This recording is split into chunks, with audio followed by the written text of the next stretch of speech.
Hey guys, what's up? You're experiencing my morning voice. And basically, the devs are dropping this announcement video. They're showing off a new card type, and they're teasing the second part of the expansion, which is coming out in about a week and a half from now. Let's go ahead and watch it together. I actually haven't seen it yet.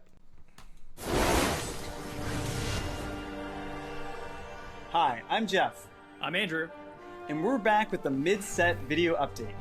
Today, we'll be talking about the next expansion, Monuments of Power, and giving you an update on some cool stuff heading your way before the end of the year. Let's dive right in. First off, a big welcome to all the new and returning players who joined the game during Call of the Mountain. We've had a great time seeing your new Targon-inspired builds, whether you're soaking in the sunlight Or bringing down the mountain with Aurelian Soul. But the journey to Targon isn't over yet. Another expansion is coming in just 2 weeks. Our new release schedule has fresh cards coming at you every 2 months, with a big expansion that introduces a new region every 6 months. Our hope is that So I want to actually mention this a little bit. A lot of people have been talking, especially since like Call of the Mountain. There's been a ton of talk about some of the flaws with the new expansion system, and I do largely agree with those. I think there might need to be a tweak on how to do it in terms of splitting it up and stuff like that. It does leave the set feeling like there's not as much to do. Basically, people are saying it feels like it's half a set, right? There's not as much to do. You can just play like a few different decks. Targon has a pretty tiny card pool currently. And that's all true. And I do generally agree with that. We'll have to see how it works out. But the one important thing to be aware of is, we're experiencing the downside of the new release system at the moment, and we're about to experience the upside, right? Which is this, getting more cards like the staggered release. It is going to be pretty exciting seeing how this all works out. Every 6 months. our hope is that you find something new you're excited to try with each expansion. In that spirit, today we're kicking off the Monuments of Power reveal with an entirely new card type, Landmarks. With Call of the Mountain, the theme of climbing the iconic Mount Targon got us excited to explore other locations and wonders throughout Runeterra. We thought these cards could exist in a different design space than other card types, with a mix of new mechanics as well as cool lore-based concepts. So they're like Let's take a non-creature look at our permanent. first Monuments of Power reveal, and the first ever landmark, the Vaults of Helia.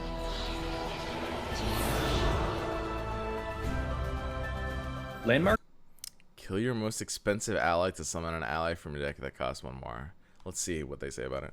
are cast with regular mana and take up space on the board, but you won't be using them to attack, block, or take damage. Instead, each landmark has a unique, ongoing effect that can shape the entire game. For example, at the start of each round, the Vaults of Helia sacrifice your strongest unit to summon another from your deck that's 1 cost more. Landmarks aren't units, so only certain cards will be able to interact with them. However, a few existing Call of the Mountain cards will have their text updated to affect landmarks, like Falling Comet and Singular Will. For Monuments of Power, we're focusing on big, flashy landmarks, but their design is flexible enough that we can make smaller, even common landmarks in the future. Many will reshape the game in totally unique ways and encourage you to build entire decks around them. In addition to the next expansion, we also have another event coming up. Let's talk about what went well with our first big event, Spirit Blossom, and what we're continuing to improve for the next one. The I want to Spirit talk Blossom more about the Festival was a landmarks at huge the end. success.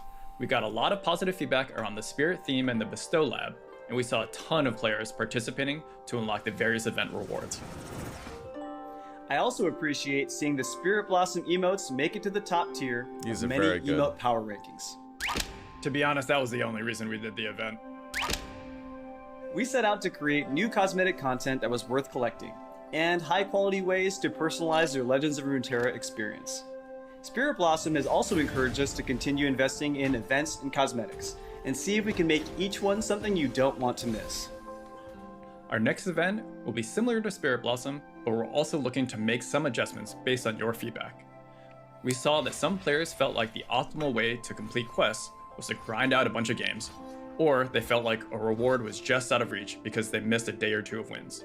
So for the next event, we'll be improving quests, daily win bonuses, and even the rewards you get along the way.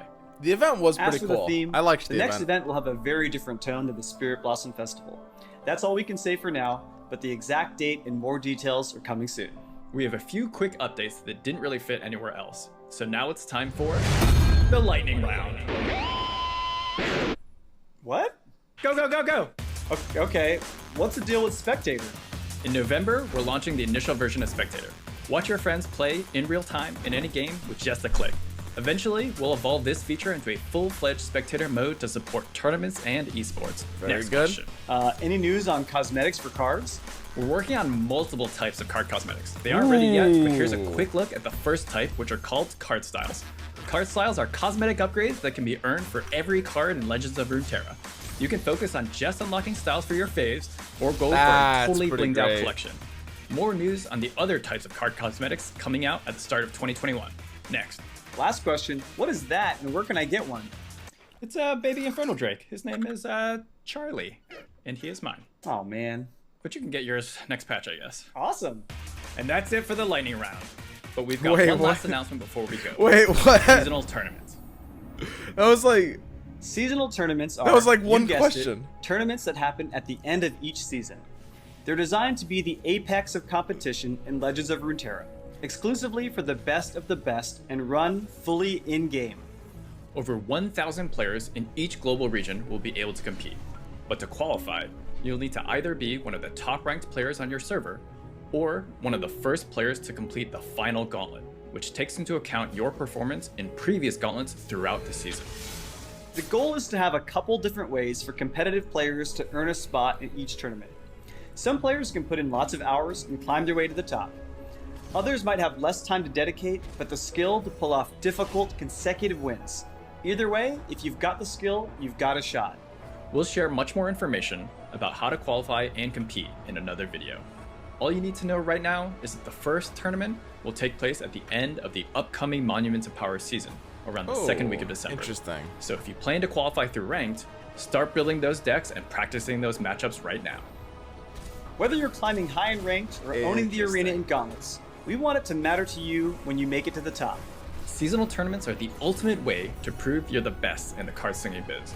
They're also the next step we're taking to build a path to professional play and a thriving competitive scene. Stay tuned at the Very start of cool. next year for an update on the future of competitive Legends of Runeterra. We're almost at the end of the year, but there's still tons more to come. We've got 2 expansions, another event, and seasonal tournaments all headed your way in the next couple months. We're trying to bring you as much awesome stuff as we can before the end of 2020. As we said before, you can expect everything mentioned in these videos to grow and evolve over time. So we'll be looking to the Legends of Runeterra community for feedback as we go. Keep an eye out for more details on the upcoming event and seasonal tournaments. But in the meantime, look forward to some exciting new cards and strategies in the Monuments of Power expansion. Thanks for watching. All right, so this is very cool. I love the tournaments in the spectator mode. I think that there will inevitably be some major flaws with like the ladder system. They were saying qualifiers were run through ladder, and whenever you have a system like that, there's always going to be problems. There's always going to be people doing stuff like, for example, like win trading was a really big problem on like Gwen's ladder to tournament system. You'll see people doing kind of like whatever they can to like minorly abuse any sort of ladder system. Like, for example, just like trying to queue at the specific time of someone else, not even necessarily a streamer, but just like if it's late night and it's like when you're at the very top of ladder, you're kind of queuing against like 1 or 2 people. So like, you know, after you beat someone with a deck, you like, you know, they might counter deck you and queue at the same time, because a lot of people just hit each other over and over again. Will sometimes happen like late night at high ranks, stuff like that, that they'll have to deal with. But tournaments do sound really cool. I want to talk more about the next release, the Monuments of Targon, and the landmarks they were calling them. It's a really interesting idea. But basically, they're going to be releasing the Monuments of Targon expansion on October 14th. That's 10 days from now, which means they're going to start reveals pretty soon. Honestly, I think tomorrow. I think Monday or Tuesday, they'll have to just start revealing cards for the new season. That's going to be really cool. It's going to be... I mean, this process of figuring out as a community how much of an impact these like mini expansions are going to have in terms of like the, you know, the ladder, the card pool, the what you can build, what you can play. This is going to be really interesting, right? It's very possible that these mini expansions will be able to have like really big impacts. It really depends on how they're designed. And last, I really just want to talk about landmarks, and especially this one that they already showed off, Vaults of Helia. This is really interesting. Round start, kill your most expensive ally to summon an ally from your deck that costs 1 more. And they mentioned that you can't interact with landmarks in almost any way, but there's a couple of spells that have specific interactions with them, which is really, really interesting. I'm not actually sure if I like that you can't interact with landmarks in any way. They remind me very, very, very much of artifacts in Gwent when they added artifacts. So basically, it's just the way landmarks are designed. It could lead to a situation. The one we saw in Gwent Homecoming at the start was basically one where there was a lot of like rock, paper, scissors, because there were only a few things that could deal with artifacts in Gwent, which really design-wise is basically the same thing as landmarks in this game. It's just like something that goes to the board, takes up a creature slot, you can't interact with. It's not really a creature. The problem that we had there was that because there were only a handful of things that could interact with them, it created a situation where it was a bit like rock, paper, scissors, like including cards that had the ability to interact with them versus not including cards. You know, you'd feel bad if you included a card that felt like it was, you know, part of its power was its ability to counter landmarks. And otherwise, you know, you if you weren't running a card like that, you'd feel bad if you hit a landmark that you couldn't do anything about. We'll see how it plays out. Not a real major concern at the start. I mean, it really just depends on how the counters and the cards are designed. Now, this Vaults of Helia card, I kind of like this card.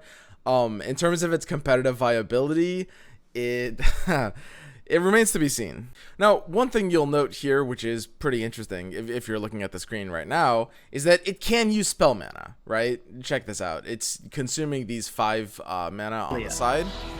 If you watch. Landmarks are cast with regular mana and take up space on the board. Regular mana? Hang on. Wait a second. Now I'm confused because it was... These white bubbles... Like, when it's selected, the white ones are glowing, right? Wait. Marks are cast with regular...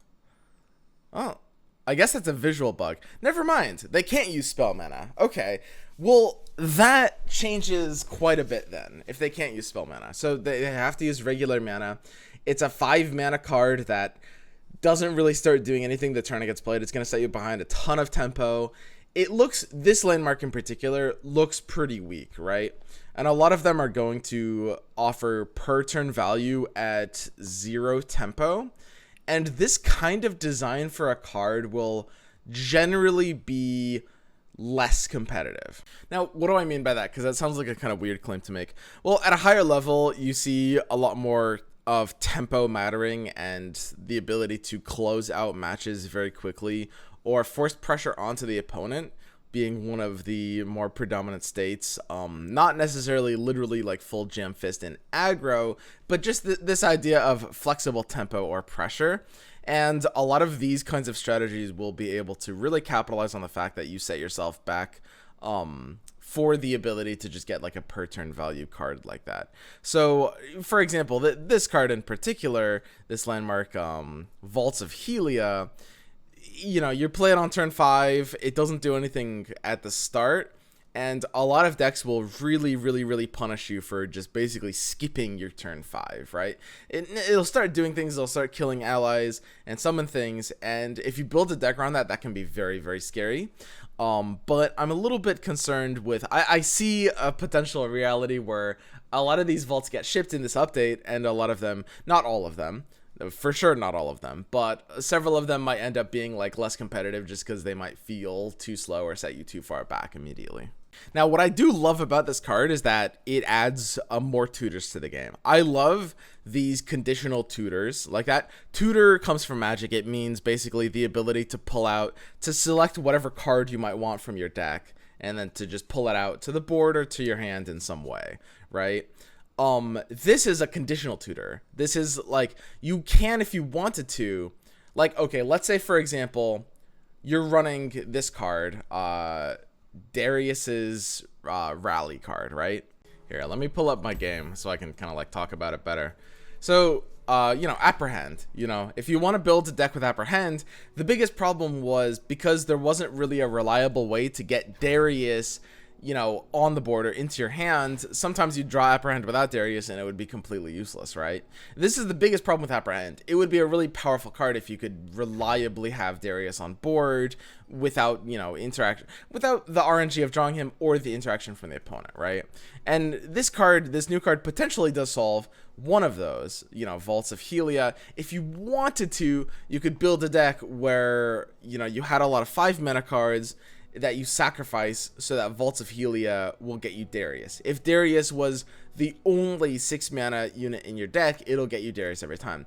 That's really cool. Now, is that deck going to be... That's an example of something that's probably not going to be competitive.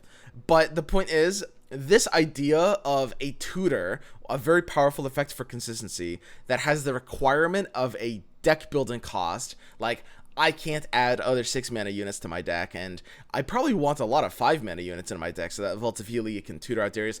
That's really cool. This is literally, and I'm not exaggerating when I say this is literally my favorite kind of card design possible. A conditional tutor, where you have a deck building cost, because tutors can be overpowered and lead to really samey games if they're unconditional. If it just says like grab whatever the hell card you want from your deck, that kind of effect we've seen in Magic and Yu-Gi-Oh, and it can lead to really just like homogenized games where it's like it plays out, the combo deck plays out the same every time and it's too powerful.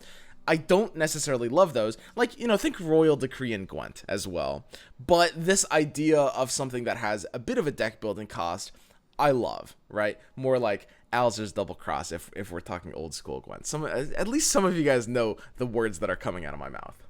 Now, in terms of specific combos, well, you're often going to want to combine it because you want Vaults of Helia to come out as your turn 5 play most of the time. You can combine it with some like powerful turn 4 options. Like, for example, Grizzled Ranger could be pretty sweet, like a Demacia Shadow Isles deck. You play Grizzled Ranger on 4, maybe get like a double attack with it. And then when you play Vaults of Helia on turn 5, well, Vaults will do nothing on turn 5, but then at the start of turn 6, it'll basically destroy your Grizzled Ranger, get the Last Breath, get the Loyal Badger Bearer, and then you'll get out a 5 mana card from your deck, which, depending on, your build of the deck, could be a lot of things. It could be, Champion, something like Thresh, could be some value card. Honestly, it would be really interesting because this deck would have a lot of death triggers. We might... We might possibly see our boy Tortured Prodigy. We'll eventually see this card. I know it hasn't been competitive yet, but it's not that far off. And the fact that when it dies itself, it recovers spell mana is actually pretty good for this kind of effect, right? Because, the Vaults of Helia will often just be chaining deaths together, right? Like, it'll summon a 5-cost unit, and then next turn it'll kill that 5-cost unit. Getting free mana on that exchange is pretty sweet.